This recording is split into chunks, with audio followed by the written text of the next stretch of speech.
办公咱外交部长林佳龙去 AIT 美国总部开会，针对这个传闻，台美双方拢无加讲，无承认嘛无否认。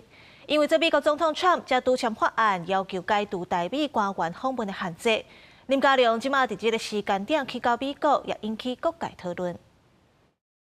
Happy 85th anniversary.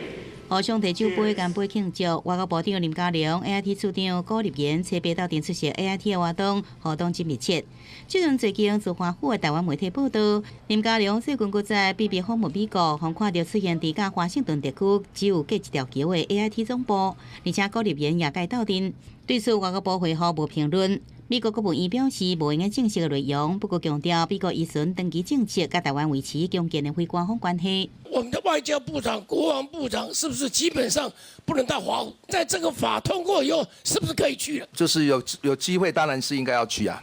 由美国总统川普进行者正式签署台湾保证实施法案，内底要求解除台美高层官员互访限制。各界关心是包含解禁55的名单，也就是禁止咱国正副总统、行政院长、外交甲国防部长进入华府。这互林佳龙出行是更加引发联想。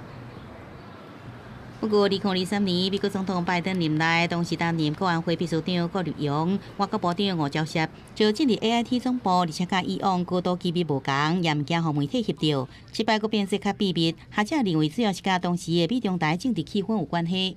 我们知道，川普总统打算明年4月份到中国访问，同时也希望能够让习近平在稍晚的时间到美国访问等等。所以在这种形势下的话，那么可能我们的政府官员到华府附近的话，可能都期待比较低调一点。